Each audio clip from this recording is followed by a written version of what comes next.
Mi idea primaria era hablar sobre Émile Brontë, pero después la cambié para hablar sobre el romanticismo literario europeo en general.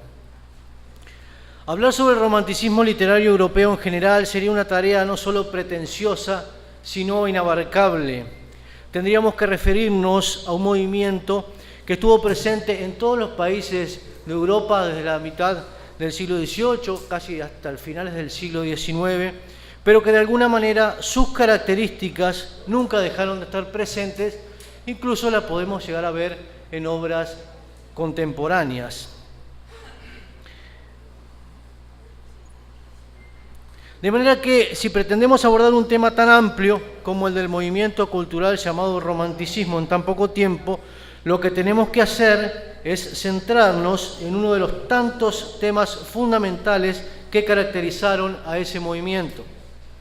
Hay un tema que a mi parecer es fundamental y que de alguna manera es el que hace que el romanticismo funcione como una especie de bisagra entre la literatura de la Ilustración, del neoclasicismo, y los movimientos literarios de vanguardia que se dieron en el siglo XX, de los cuales, de alguna manera u otra, somos hijos la mayoría de los que escribimos poesía hoy en día.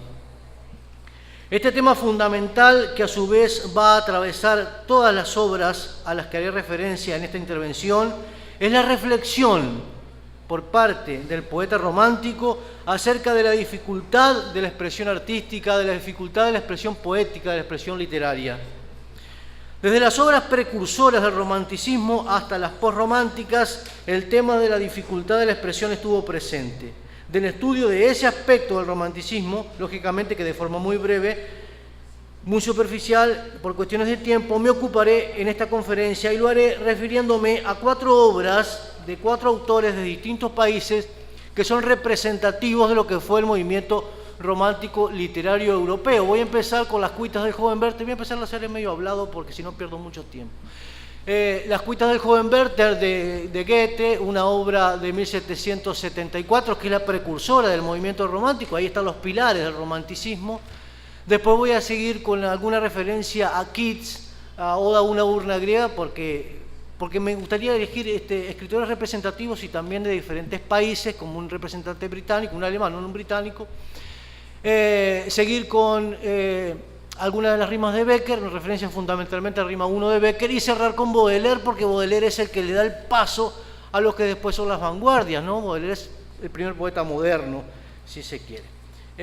Bien, la primera. La novela epistolar de John Wolfgang von Goethe, Las cuitas del joven Werther, se encuentra dividida en 2 partes, titulada Libro primero y Libro segundo, respectivamente. Muy brevemente, la historia de un joven llamado Werther que se va al pueblo de Wallen, se retira a pintar, él es pintor, y ahí empieza aquello del romanticismo, del contacto con la naturaleza, de escapar del mundo burgués, industrial y demás. En ese mundo es que empieza a mandarle cartas a su amigo Guillermo, es una novela epistolar. Esta que voy a leer, este fragmento que voy a leer de la carta del 10 de mayo, es la segunda carta que le envía Werther a Guillermo. Sí. No, te pasaste. Dice: semejante a una de esas suaves mañanas de primavera que dilatan mi corazón, privan mi espíritu una gran serenidad, estoy solo y gozo y me regocijo de vivir en estos sitios creados para almas como yo.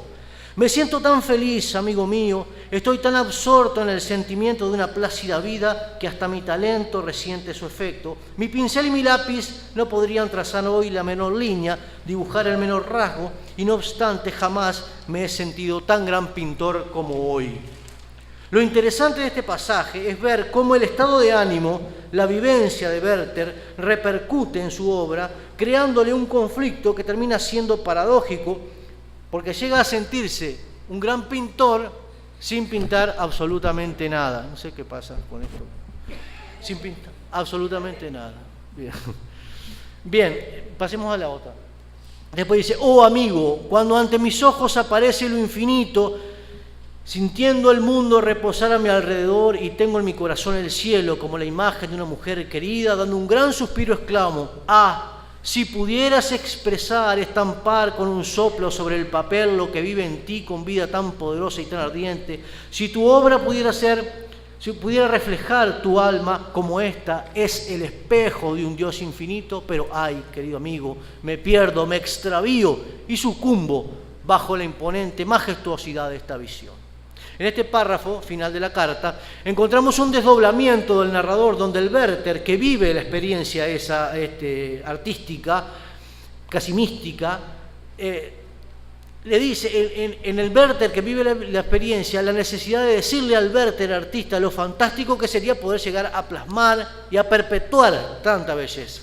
Es una vivencia poderosa y ardiente, y la expresión artística de una vivencia tal sería el espejo del alma del artista, que a su vez es el espejo de la divinidad. Este juego especular muestra, en última instancia, que la obra plasmada con el poder y el ardor necesario por parte del artista es una muestra de la divinidad.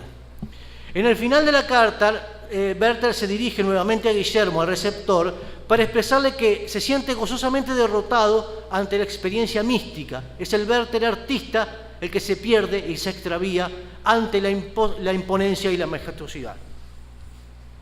Sigamos ahora reparando en el tema del conflicto de la expresión artística, ahora vinculado a la expresión poética literaria, porque Werther, el personaje de Werther era pintor. Veamos un fragmento de la primera estrofa de la Oda a una urna griega de John Keats, donde el yo lírico se dirige a la urna. Me gustaría leerla entera, pero por cuestiones de tiempo no voy a poder. Es un yo lírico hablándole a la urna, que tiene imágenes talladas, y le dice: tu novia aún intacta de la tranquilidad, tu hija adoptiva del silencio y del tardo tiempo. Me interesan sobre todo estos versos. Historiadora selvática que puedes expresar un cuento adornado con mayor dulzura que nuestra rima. La comunicación de la urna no pasa por el código lingüístico, sino por las imágenes talladas en ese mármol. En esos versos vemos cómo el poeta le da más valor a la plasticidad de las imágenes que a la comunicación lingüística. La dulzura, lo agradable que pudo transmitir el artista primario, el escultor de la urna, no puede llegar a ser expresado en la segunda obra hecha de palabras, de manera que lo que tenemos en esos versos, aparte de una introducción al poema, pues es un poema bastante largo, es una reflexión sobre el hecho creativo realizado desde el poema mismo. En ese caso se trata del pasaje de un lenguaje artístico a otro, o sea, del lenguaje de un escultor al de un poeta, ¿no?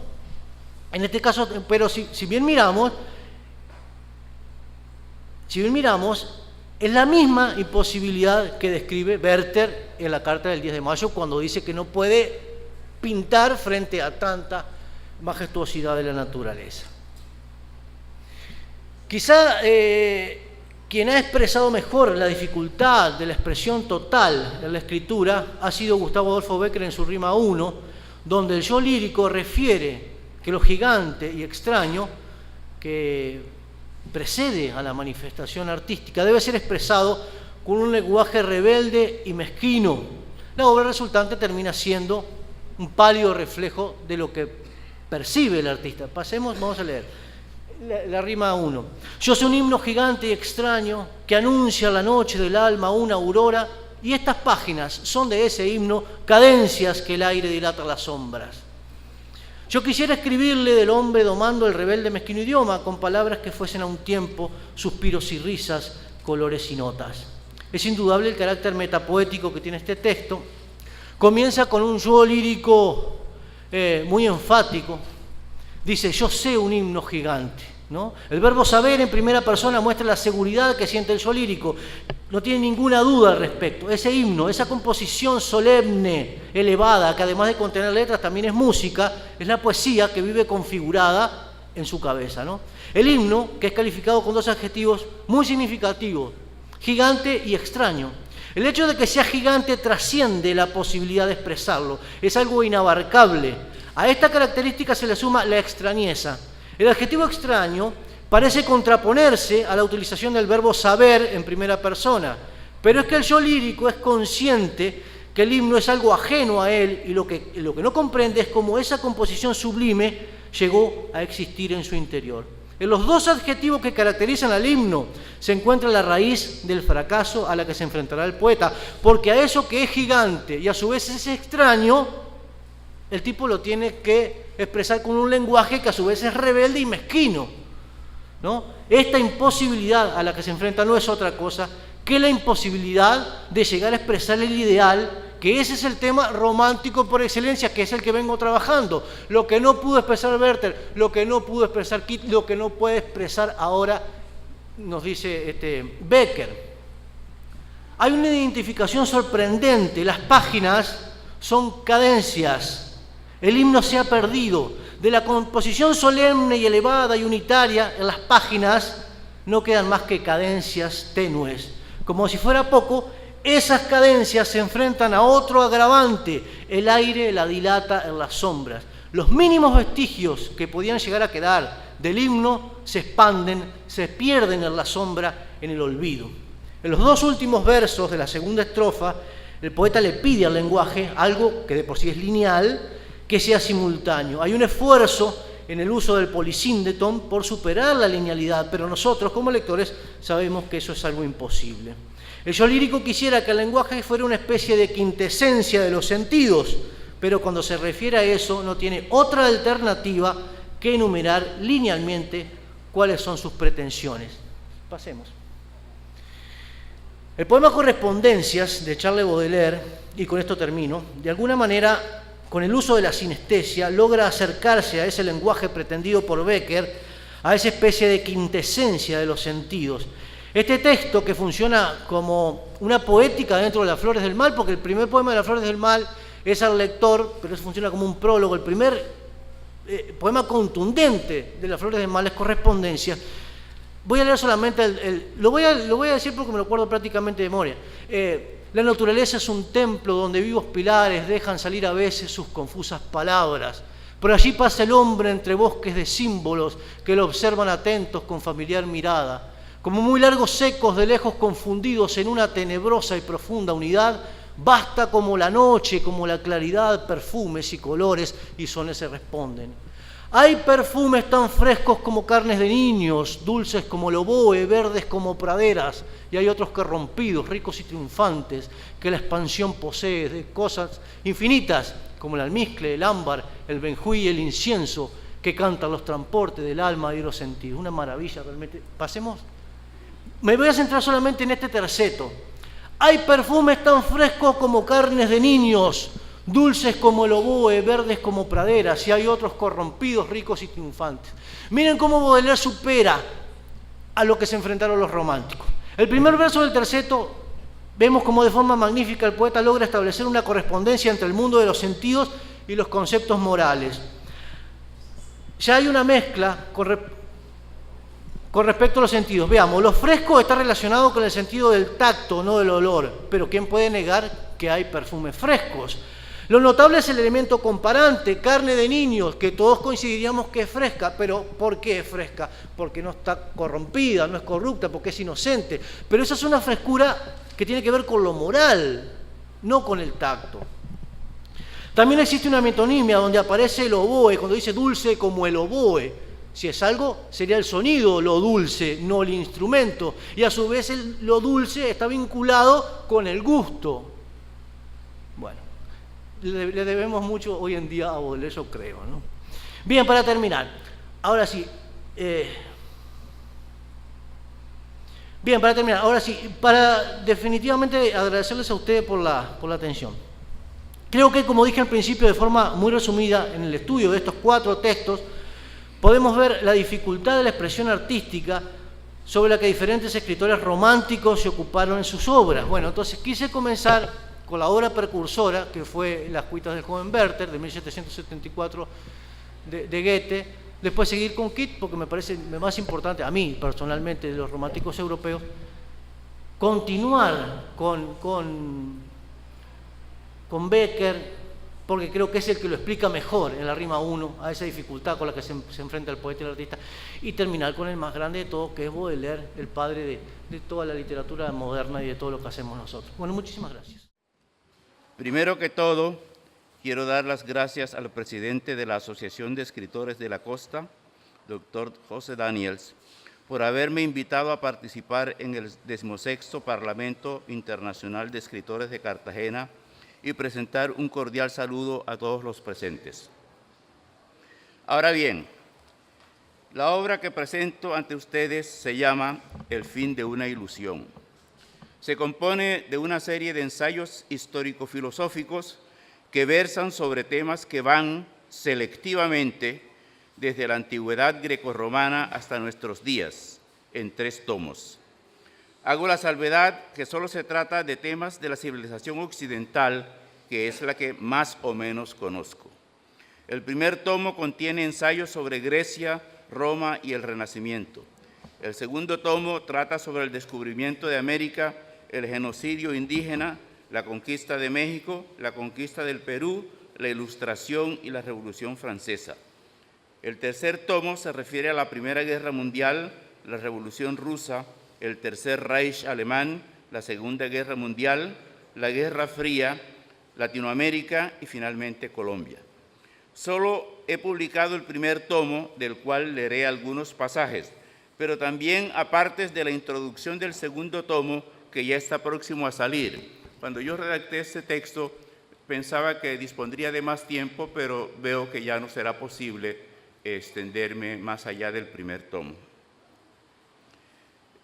Advierto de entrada que no se trata de una historia de la humanidad, ni mucho menos. Como sociólogo, la historia me sirve selectivamente, repito, como telón de fondo para proyectar algunas inquietudes y hacer la crítica de las ideas y de las instituciones humanas. Huelga decir que no pretendo en modo alguno hacer revelaciones o revelar la verdad, verdad con mayúscula.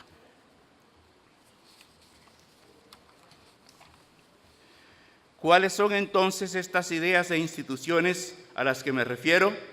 Son la justicia, la libertad, la democracia, el amor del prójimo, la sociedad sin clases, la igualdad, la fraternidad, la libre competencia, etc. La tesis que atraviesa, que subyace este libro, es que no se trata de realidades sociológicas, sino de utopías, de mitos, de desiderata filosófica, de puro wishful thinking, como dicen los ingleses, es decir, pensar con los deseos sin verlos traducidos en hechos concretos. Por eso el título de este libro. Por eso también el epígrafe es una frase desconcertante que Shakespeare pone en boca de Hamlet. The world is out of joint, oh cursed spy that ever I was born to set it right. Es decir, el mundo está desquiciado, etcétera, etcétera, etcétera. Este enfoque, desde luego, requiere un método de aproximación y de exposición del objeto de estudio. Recordemos, a título meramente ilustrativo, que el astrónomo, físico y matemático francés Pierre Simon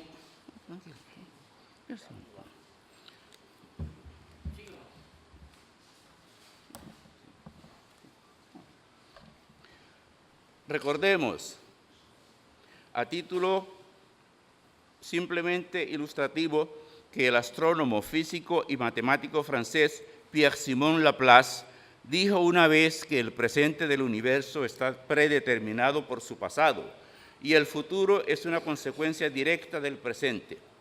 Empero, hoy en día los sociólogos nos cuidamos de este tipo de afirmaciones.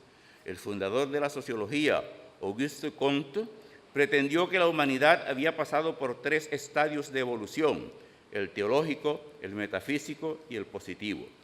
Pero esta teoría no quedó validada. El sociólogo inglés Herbert Spencer trató de aplicar la teoría de la evolución darwinista a las sociedades, pero tampoco tuvo éxito. El mismo Marx sostuvo que las sociedades humanas habían pasado por 3 etapas: el esclavismo, el feudalismo y el capitalismo, y que había llegado la etapa del socialismo. Sin embargo, con el colapso de la Unión Soviética, esta predicción quedó en veremos.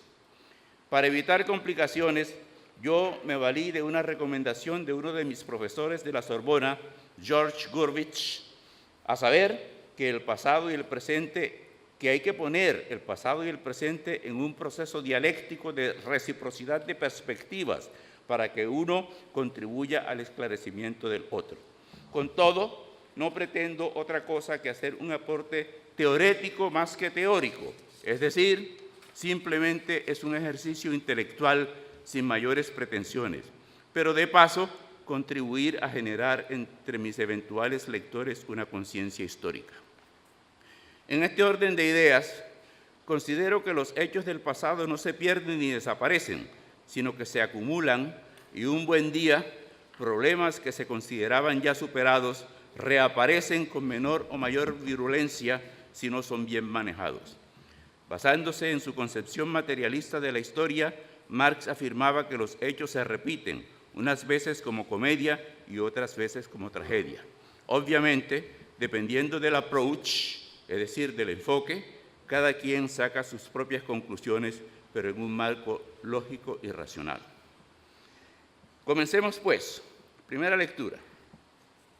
En el año 430 a.C., Pericles, el gran orador, político y estratega ateniense, pronunció un discurso en honor de los soldados caídos en el primer año de la guerra contra Esparta y aprovechó la oportunidad para decir, entre otras cosas importantes, lo siguiente: el nuestro es un sistema político propio y original, que no desea imitar la legislación de otros pueblos, por el contrario, queremos ser un modelo a seguir.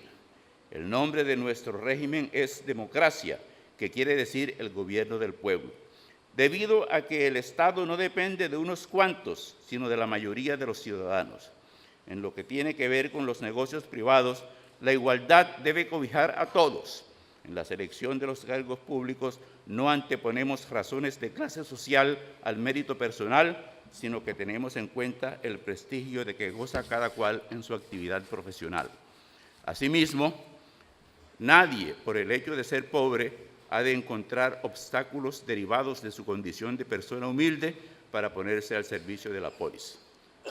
Si en nuestras relaciones, sigo citando a Pericles, si en nuestras relaciones particulares evitamos malquistarnos con los demás, en la vida pública un temor reverencial nos impide cometer infracciones, ya que obedecemos a las autoridades constituidas y a las leyes estatuidas, especialmente aquellas que han sido establecidas para prestar ayuda a los que padecen injusticias y aquellas que, sin estar escritas, producen en quienes las infringen un sentimiento de vergüenza que todos percibimos.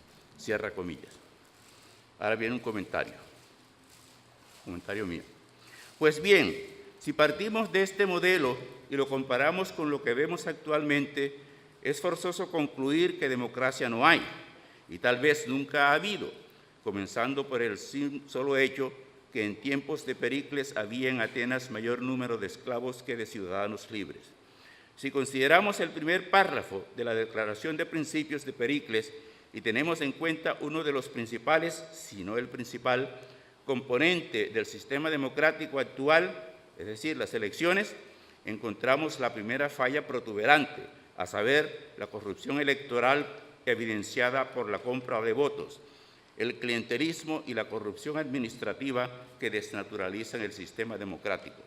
Pero la democracia no es solamente elecciones, democracia es también igualdad, o al menos igualdad de oportunidades, o bien aún ausencia de desigualdad, o justicia social, o respeto de las minorías y la diversidad, o como ustedes prefieran llamarlo.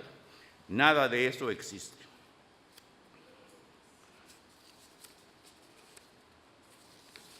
Si consideramos el segundo párrafo de la Declaración de Pericles, referente al temor reverencial que nos impide cometer infracciones en la vida pública por el sentimiento de vergüenza que todos percibimos en quienes infringen las normas, hay que reconocer que entre nosotros estamos a años luz del paradigma democrático, de este paradigma democrático.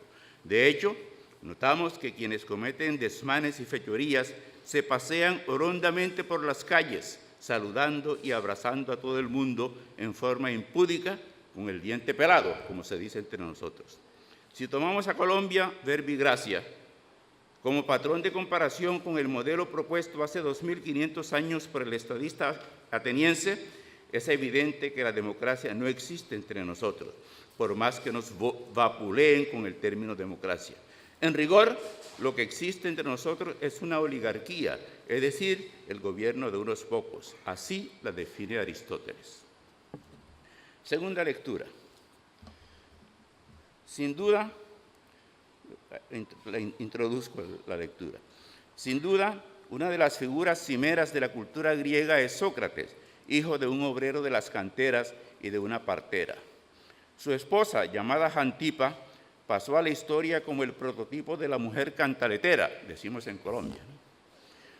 Pero ella tenía razón, pues Sócrates incumplía sus obligaciones de esposo y de padre de familia por andar de filósofo por las calles de Atenas, sobre todo en el Ágora o Plaza Mayor. Ella le advertía que tuviera cuidado con sus enemigos, pues él, por su pobreza, no estaba en condiciones de enfrentar a hombres poderosos como eran los sofistas, quienes terminaron haciéndolo condenar a la pena de muerte. La acusación interpuesta ante el tribunal de los Eliastes se rezaba: Sócrates es culpable de herejía al introducir a la ciudad dioses extraños. También es culpable de corromper a la juventud con sus enseñanzas. Pedimos para él la pena de muerte, Thanatos. Sus discípulos le pidieron que se retractara, que ellos pagarían la multa impuesta en caso de retractación, pero Sócrates no aceptó y prefirió beber la cicuta, que era un veneno usado en estos casos. Cuando estaba en la cárcel esperando la ejecución de la sentencia de muerte, uno de sus discípulos, Critón, lo visitó para proponerle que huyera. Fue entonces cuando Sócrates pronunció lo que se conoce en la historia de la filosofía como la prosopopeya de las leyes. Veamos lo que dijo el maestro de maestros a Critón en uno de los diálogos de Platón. En el momento de la huida, o si prefieres, de nuestra salida, si la ley y la misma república se presentasen ante nosotros y nos dijesen: Sócrates, ¿qué vas a hacer? La acción que intentas nos va a trastornar en cuanto de ti depende a nosotras las leyes y a todo el Estado. ¿Qué Estado puede existir si los fallos emitidos por los jueces y los tribunales no tienen fuerza alguna, si son desobedecidos por los particulares? Está en la página 32 del libro. Después de una larga argumentación, ahí cierro comillas, ¿no? Después de una larga argumentación a favor del cumplimiento de las leyes, por injustas que sean, Sócrates decide esperar paciente y resignadamente el cumplimiento de la sentencia proferida contra él. En otro contexto, yo me imagino que cuando Antanas Mocus, como alcalde mayor de Bogotá, adelantó su famosa campaña de civismo para que los ciudadanos respetaran las normas y las leyes, debió de inspirarse en Sócrates. Está de más decir que este mensaje de Sócrates cobija a todos los colombianos, quienes nos pasamos las leyes por el forro, como se dice popularmente. Desde los tiempos de la colonia se dice entre nosotros: se obedece, pero no se cumple. De ser así, no se podría hablar de un Estado de Derecho. Tercera lectura. Antes de continuar, es bueno aclarar que el legado de Sócrates se encuentra expuesto en los diálogos de Platón, comenzando por la defensa o apología de Sócrates. Aquí sucedió algo parecido a lo que pasaría con las enseñanzas de Jesucristo, que fueron expuestas por los evangelistas. En el séptimo libro de la República, uno de los diálogos más importantes de Platón, Sócrates imagina lo que se conoce como el mito de la caverna. Veamos lo que el filósofo por antonomasia le dice a Glaucón, hermano de Platón. No sé cuánto tiempo me falta. Represéntate ahora el estado de la naturaleza humana en relación con la ignorancia y el conocimiento, de acuerdo con el cuadro que voy a pintarte. Imagina una cueva subterránea que tenga a todo lo largo de la parte superior una abertura que dé paso a la luz del sol, y en esta caverna a unos hombres encadenados desde la primera infancia, de tal modo que no pueden cambiar de lugar ni de posición, ni mover la cabeza hacia ningún lado debido a las cadenas que les sujetan las piernas, los brazos y el cuello, pudiendo solamente ver lo que tienen enfrente. Detrás de ellos, a cierta distancia y a cierta altura, suponte que hay una bola de candela, cuyo resplandor los alumbra, y un camino escarpado entre esta bola de fuego y los cautivos. Suponte que a lo largo de este camino hay un muro semejante a los tabiques que los titiriteros ponen entre ellos y los espectadores para ocultarle la combinación y los resortes secretos de las maravillas que realizan. Como es largo, lo resumo.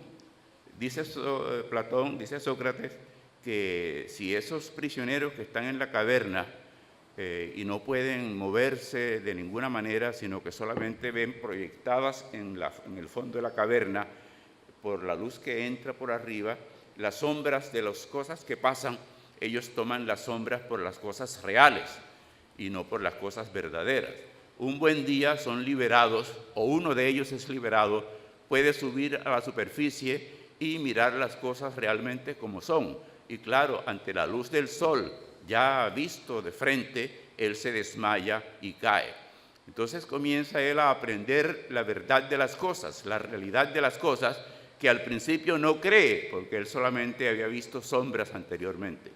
Cuando regresa a la caverna y trata de explicarle a sus compañeros que lo que ha visto, ellos lo toman por loco y casi lo matan, hasta cuando finalmente, con el tiempo, les va enseñando lo que él ha aprendido. Este mito de la caverna, Max Weber, el sociólogo alemán, en una de sus últimas conferencias pronunciada en la Universidad de Múnich, poco antes de morir, la menciona diciendo que Sócrates fue el primero que se percató con claridad de la utilidad de los conceptos como herramientas epistemológicas, es decir, para conocer, para llegar al conocimiento. Después, un discípulo de Platón, Aristóteles, su mejor discípulo, le sacó el mejor partido y entonces escribió lo que conocemos como el Organon, que son una serie de ensayos sobre la lógica formal. Aristóteles figura como el fundador de la lógica formal. Posteriormente, basada sobre todo en la deducción lógica. Pero esto no bastaba y después, ya claro, esto no figura en el primer tomo, estos son desarrollos posteriores. Ya Bacon entonces introdujo una innovación consistente en la lógica inductiva, pero que tampoco funcionaba suficientemente hasta cuando Hegel introdujo la llamada dialéctica de la tesis, la antítesis y la síntesis para dar cuenta de las contradicciones de la vida social, y Marx se la apropió para fundar lo que llama él el materialismo histórico aplicado al estudio de las sociedades para poder explicar las contradicciones. Bueno, pero estos son desarrollos posteriores. De momento, lo que quería significar es el contenido del libro. El libro pues pretende no grandes cosas, sino por lo menos tener la oportunidad de que las personas adquieran la conciencia histórica. Ese es el valor de la filosofía, pues si bien los filósofos no pueden transformar el mundo, por lo menos nos enseñan a pensar. El mismo Weber decía que la tarea más difícil la tarea pedagógica más difícil es la de enseñarle a un alumno a pensar autónomamente. Así es que no sigo porque pienso que ya el tiempo se me ha agotado. Mis colegas, poetas, los amantes de la palabra. Soy de Boyacá. De Boyacá hay una palabra muy hermosa que es su merced. Su merced es un saludo de respeto. Y también decimos cuando se habla en el público, sus mercedes, ¿cómo están? Sus personas. De sus personas, que es el mismo de Única. De Boyacá con mucho amor y respeto y cariño me traigo este libro, Trípticos. Bueno, el silencio es claro. Siempre que hablo de mis alumnos digo, el pintor tiene ante sí un lienzo en blanco para hacer su obra. Y el poeta tiene ante sí un público en silencio. Vamos a ver qué tal está ese lienzo para poder pintar mis poetas. Este libro de Trípticos tiene una historia larga, una historia de tristezas, de amor, de erotismo y de espiritualidad. Quiero compartir hoy unos poemas, en especial uno. Aquí estoy mirando a qué dama hoy le pido favor de que sea mi modelo. Y mirando aquí a las damas, si me permite el caballero, muchas gracias. Normalmente a las damas. Déjenme la vez. Bueno, todas son modelos y le dedico este poema a mis amadas mujeres. Título del poema: Culpable. El silencio, repito, es claro. Todos te acusan, tu abogado no te defiende, el fiscal te señala, el jurado está de acuerdo, la sala en pleno te culpa, no hay argumentos, nada te absuelve, yo estoy de acuerdo. Se buscan evidencias, allí están, es más, tú las tienes, son pruebas tus ojos, hay testimonio en tu boca, tu nariz te acusa, tu cara lo denuncia, tu cuerpo lo declara, tu voz no se escucha. Si hablas, hay más pruebas, el tiempo pasa. Todos te miramos, ¿de qué se te acusa? Dice una voz: eres culpable. El delito, a tus preguntas, respondemos: eres bella.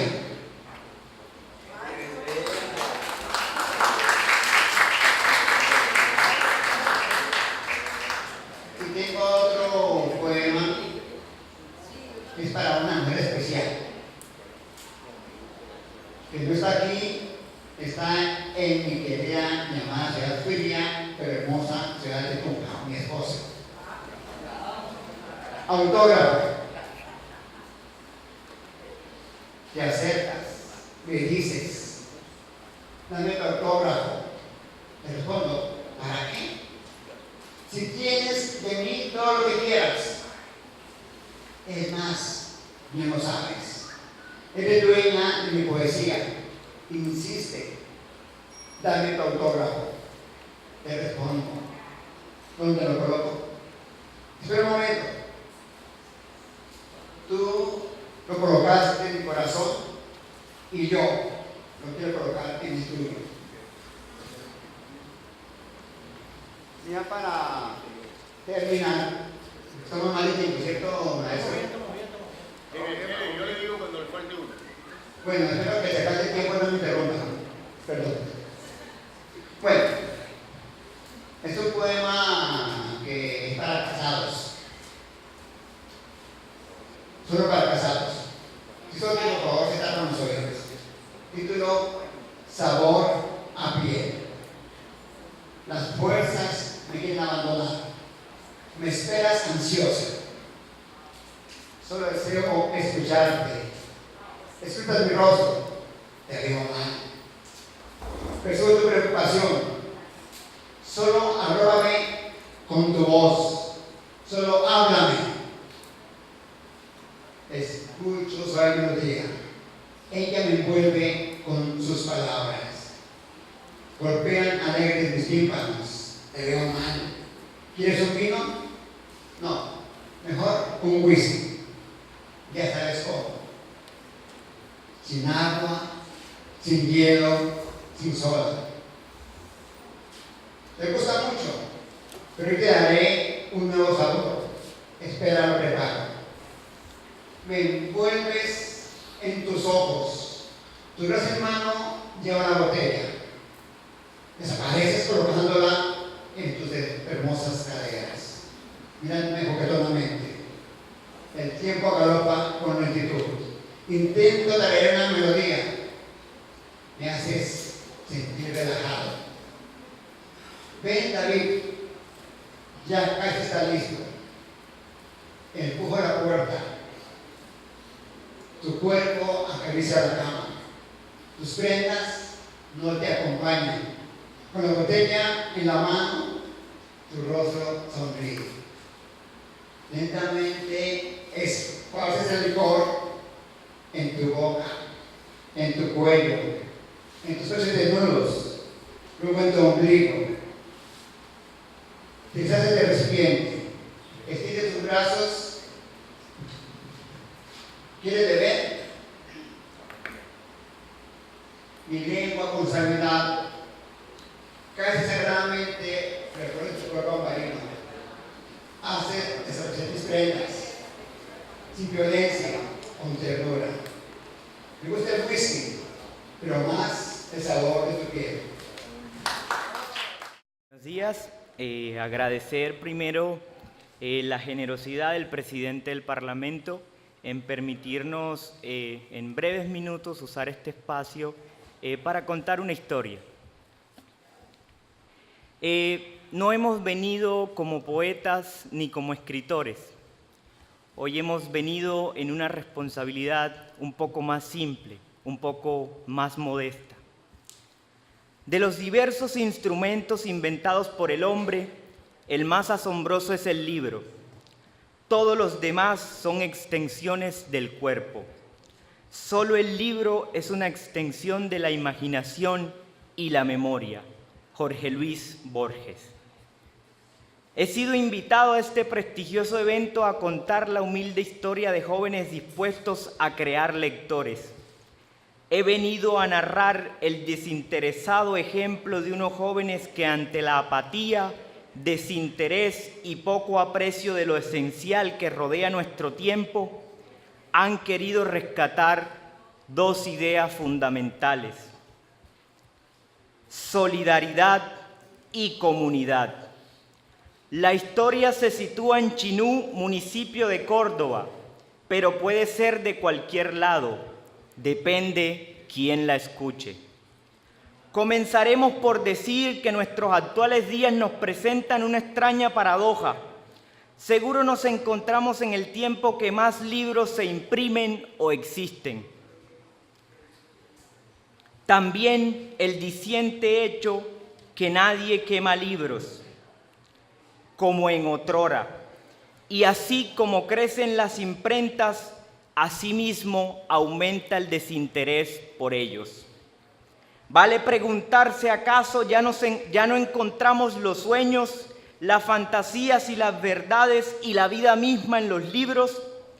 ¿Es que acaso ya no se dan las interminables conversaciones que nos presentaban los libros?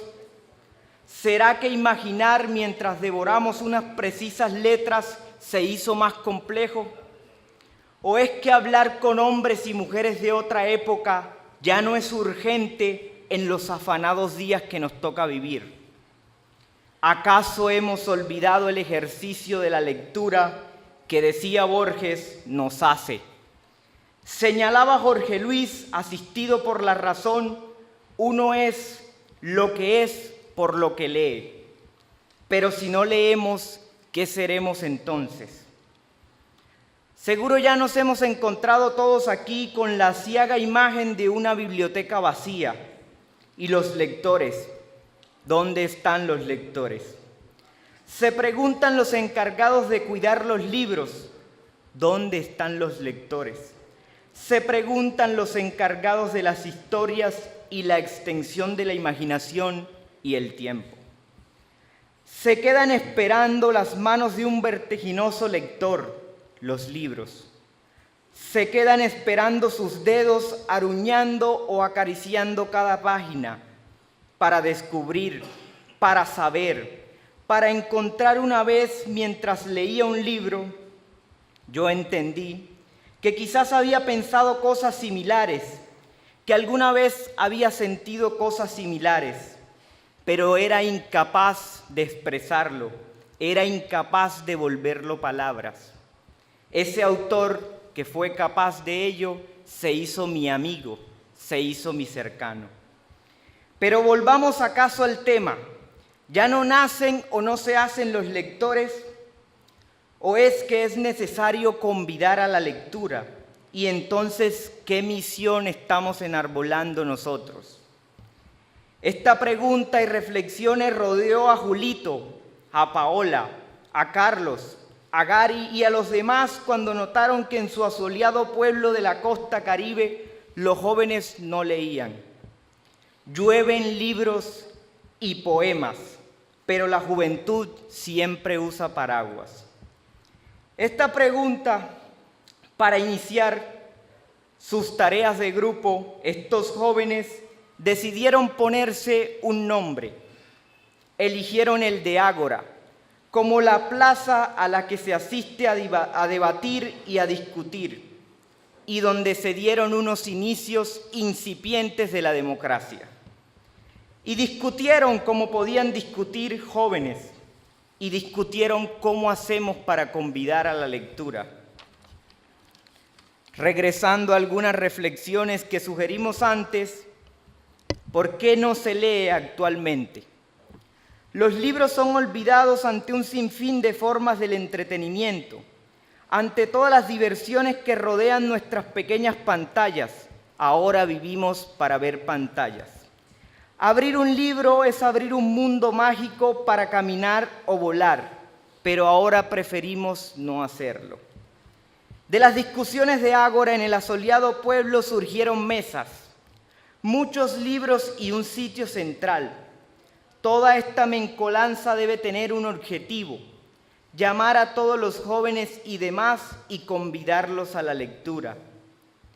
Pero no puede ser esto un espacio del libro sin los escritores, sin los poetas. Junto a la mesa tienen que haber escritores, contando historias, hablando de libros, y cuando se les escuche y tengamos su atención, hay que hacer al que llegue un nuevo lector. Pero en el momento nos faltaba lo más importante, los libros. Así que visitamos las bibliotecas, esos lugares rodeados de ellos que eran para Borges el paraíso. La Biblioteca Carlos Gaviria de la Universidad de Antioquia y la Biblioteca de la Universidad Nacional consintieron nuestras ideas. Nos entregaron 5.000 libros con el único fin de que nosotros los entregáramos a esos nuevos lectores. Lo más importante estaba: teníamos libros. Las manos solidarias no faltaron y las mesas y carpas para resguardarnos del sol llegaron.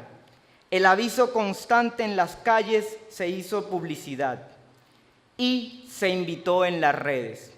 Y ustedes se preguntarán, ¿se volcó el poder, la burocracia a ayudarnos? Pues no.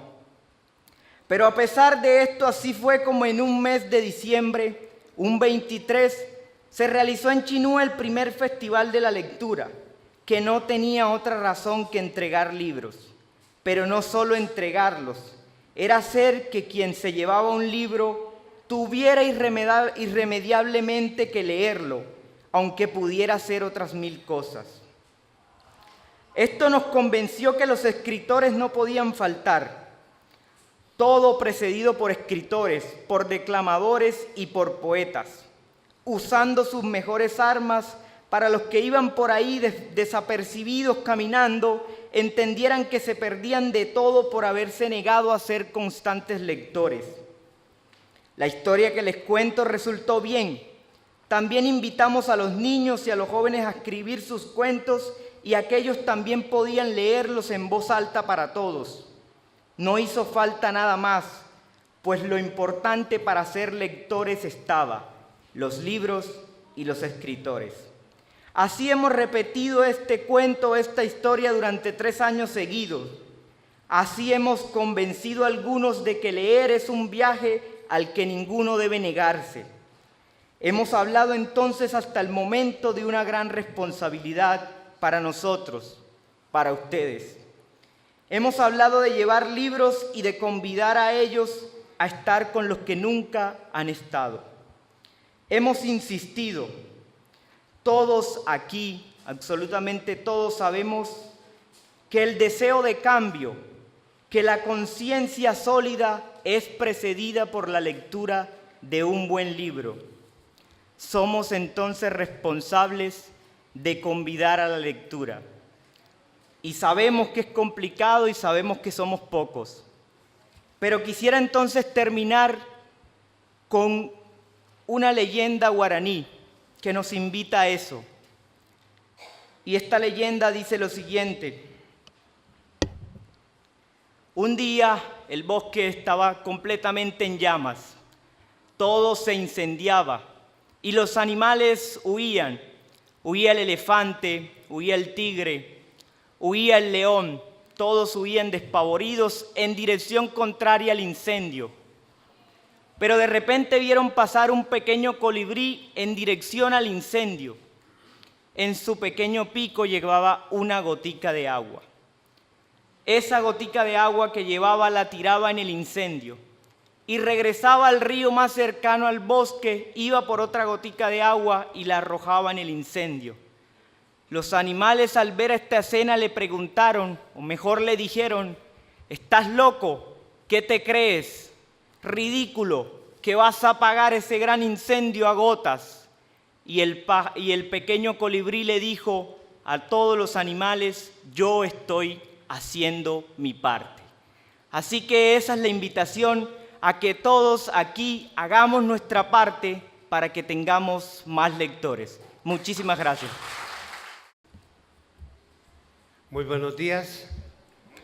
Saludo poético, cordial y especial para las directivas del Parlamento Internacional de Escritores y para todos los excelentes escritores que hacen parte de este magno evento.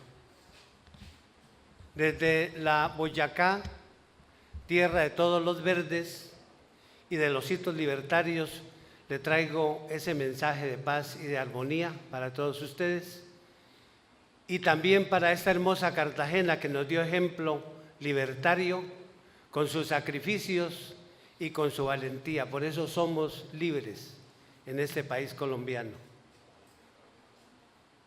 Y en esta patria todavía convulsionada permanece incólume sobreaguando nuestra literatura y la poesía, y ella prevalecerá sobre todas las cosas. Me permito presentar mi libro Versos Heredados, que fue lanzado en la Feria Internacional del Libro en el presente año y en el cual se compila la temática que nace de mi poesía. El poeta y escritor Fernando Celi Herrán, quien tuvo el honor de presidir el Parlamento en 2 o 3 años anteriores, me honró con hacerme el prólogo. Voy a leer algunos cortos pasajes para que entiendan la intencionalidad de mi libro. Versos Heredados se acompaña de sus lectores, al ser escritos para compartir con la alegría de quien se ocupa de convertir las palabras en una forma de vida, en una óptica que enaltece la alegría de vivir, de actuar, de disfrutar el enigmático secreto de la creación. Por eso el tema político no escapa de las líneas, como tampoco el fervor en que el amor filial nos da el sentido para emprender cada mañana la entrega de lo que consideramos vital.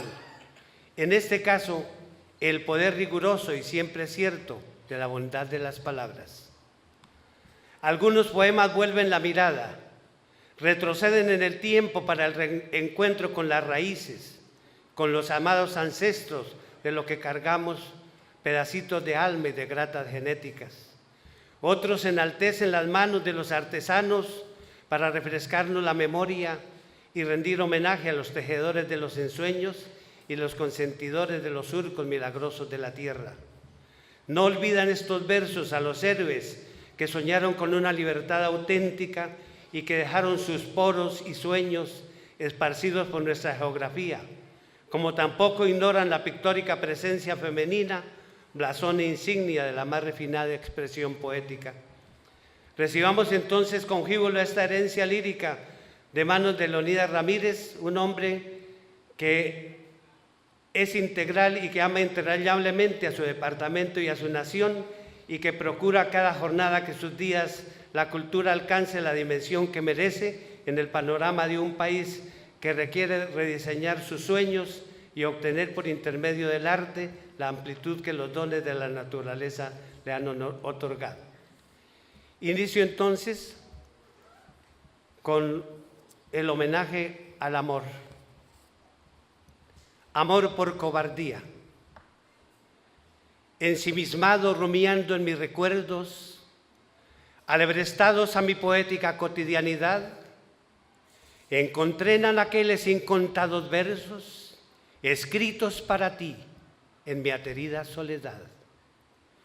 Pensamientos desbordados remontan pasados, manojos marchitos entre presurosos instantes, efímeros momentos solo por ti olvidados, nuestra historia de amor, tu heroína, yo el farsante. Verdad o exaltación imborrables nostalgias sean, tormentos abismales por no saberte amar, fuegos pasionales troqué por sutiles panaceas, arrasados rescoldos que no se quieren apagar. Delirios y locuras incapacitaron mis sentidos, tu belleza fue bálsamo contra mi derecho a huir. Las mariposas del amor formando revoltillos, preguntas sin respuestas para dejarte ir. Tardía reacción fue alejarte de reales universos. Tu entorno saturado de enamorados chupaflores, acobardado en mis redes, confundido e inmerso, te lancé en candidez a voraces depredadores.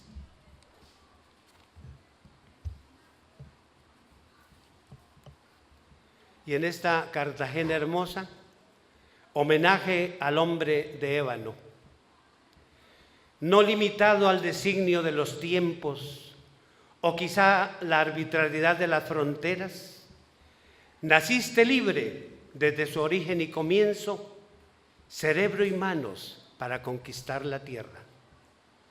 Desarraigado de patrias en esclavitud y cadenas, a pesar de la ignominia, no perdiste compostura. Al llegar a extrañas tierras, fuiste noble y fiera. Por ganar tu usurpada libertad, huiste a la espesura. Tu primer grito de batalla lo escuchó el Palenque. Ser libre a pesar del rechazo y condición de paria. Grillos, cadenas y opresiones te quitaste valiente. Tu África ancestral la trocaste por otras patrias.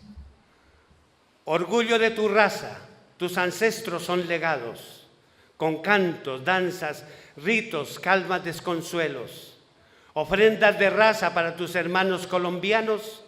De ébano se tiñeron los campos, las villas y los cielos. Allá en Nigeria, Etiopía, Sahara, Mozambiques, reposan tus abuelos, príncipes y aires libertinos.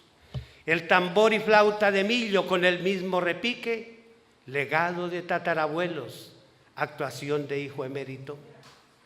Eres entraña de país, conjunción en mezcla de colores. Con tu estirpe las pieles patrias cambiaste de matiz, acentuados claroscuros, combinados con amores, y tu corazón exacerbado de excelso amor por tu país.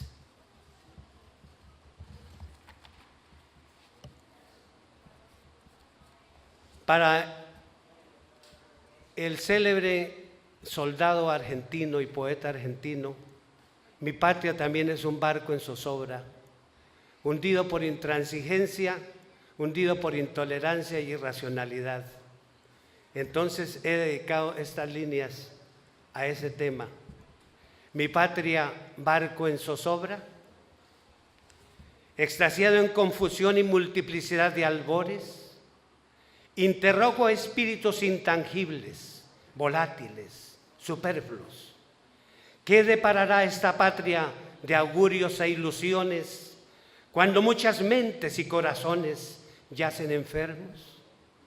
Ni designio ni estigma divino son odios o ambiciones. No es el desamor herencia mágica que se arraiga. Ansias de poder hicieron metástasis en generaciones. Solo guerras y violencia fulguran en la exigua calma. Entre sueños ateridos de fantasías y contados anhelos, esperanzas truncas, vientos y tiempos asidos de prisa, párvulos, púberes y jóvenes interrogan al lejano cielo. el desamor, ambición y antivalor será nuestra premisa. Con gargantas exasperadas y de vil orgullo atragantadas, pulularán promeseros de tesis incumplidas, irrealizables, mercaderes del hambre y de las conciencias compradas, compravenden justicia, pan, paz y desamor con alarde. Inquisidores de la mala fe se aferran a su locuaz pasado, con alquimia curan todo mal, eruditos de historias negras, predigitadores del destino patrio pronostican presagios, cargados de lacras y secuelas, auspician desamor y guerras. Las patrias renacen a tempestades, falacias y huracanes. Imperios desbordados y corruptos sucumbieron a los tiempos. Deidad creadora y naturaleza apaciguarán maremotos y volcanes. La saturación con amor los vencerán los buenos. La pus e hinchazón corruptas por viles odios impregnadas.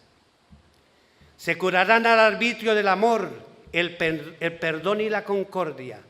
Miles de colombianos calmaremos las crueles marejadas, eligiendo pulcros gobernantes, honraremos nuestra historia. Y finalizo con mi himno nacional, que es el homenaje a mis colegas calvos y la historia que eso conlleva en este poema.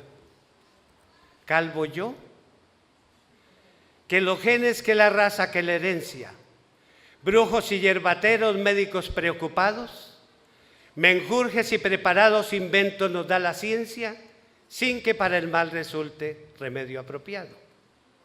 Ante tamaño problema que no lo cura la ley, se hace necesaria una solución de urgencia.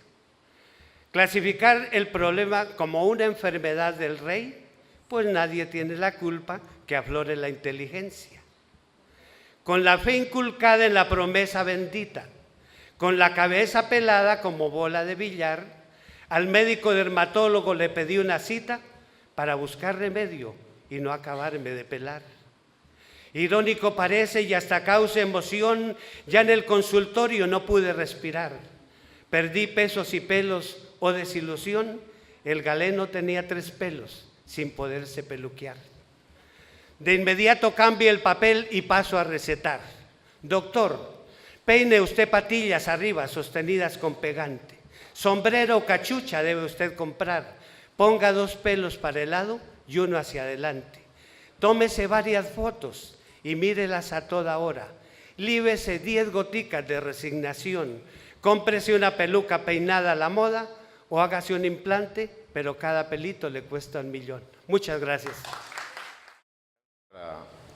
El director del Parlamento de Escritores y para toda la directiva, un saludo para todos los poetas y escritores que nos acompañan en esta oportunidad. Es un placer presentarles mi 5º libro, Poesía Desnuda.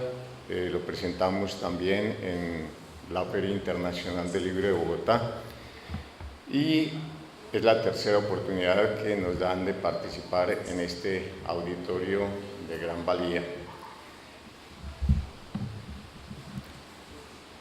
Bueno, vamos entonces a participar con algunos de los poemas aquí consignados en mi libro Poesía Desnuda.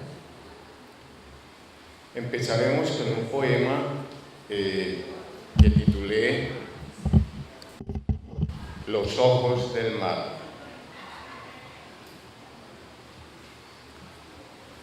El mar tiene amores, el mar sabe amar.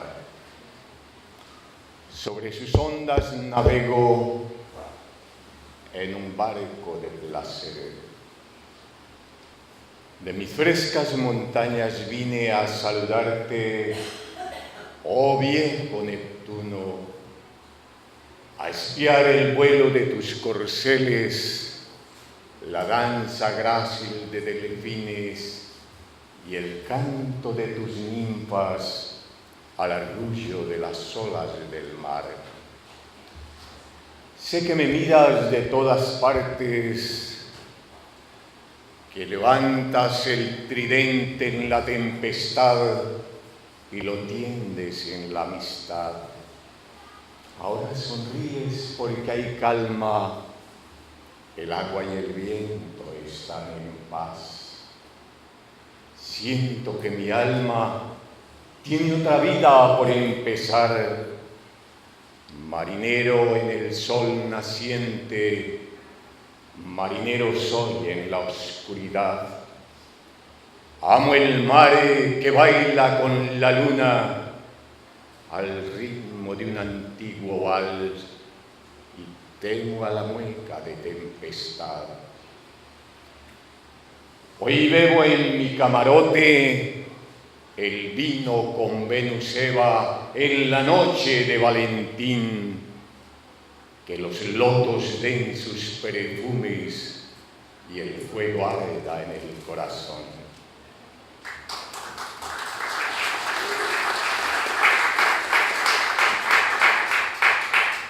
Un poema dedicado a la mujer. Mujer. Mujer, te han endulzado tanto los oídos con versos y metáforas. Te han regalado flores de todos los jardines. Te han amado con todos los suspiros. Te han entregado todos los detalles. Te han mirado los ojos del deseo. Tu cuerpo desata las tormentas. Tus besos queman las palabras. Tu carabina embriaga con colores. Tu aliento responde al seductor que te envuelve en nebulosas. Eres frágil cuando quieres, te achicas con los mimos y las caricias de ternura. Caminas sutilmente por caminos diabólicos y con una diosa por la mente. Todo lo has vivido y tu corazón lo ha sentido. No has dejado un instante de amar en el tiempo y en épicos torneos los dioses y los hombres han disputado tu alma. Tu hornillo libera, calcina el infortunio y germina la semilla en tu vientre cuando rendida te entregas en los remolinos del amor. No sé cómo llamarte en el mundo de las palabras que nacen y se deforman en la boca del tiempo.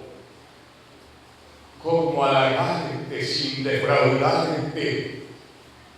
No sé qué regalarte con la emoción y la imaginación que se atasca. No sé cómo mirarte, como a una flor humana o una deidad encarnada. Si me amas, volaré muy alto. Si te amo, caminaré a tu lado. Si nos amamos, seremos lumbre.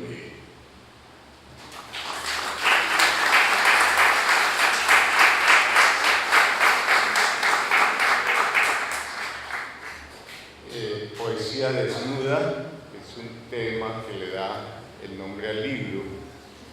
Es esa poesía que está presente en todo y como un cuerpo desnudo es más bello que se adorna tanto, a eso nos referimos. El tedio destroza corazones y en las noches de desvelo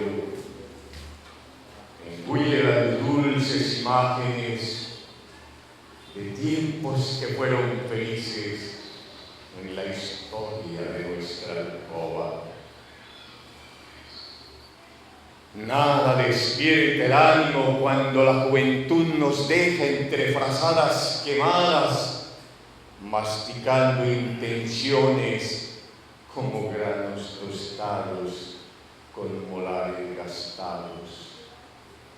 De pronto todo cambia cuando llegan los heraldos de las musas mitológicas y en muselinas de colores envueltas traen líricas estrofas que saben a nostalgia.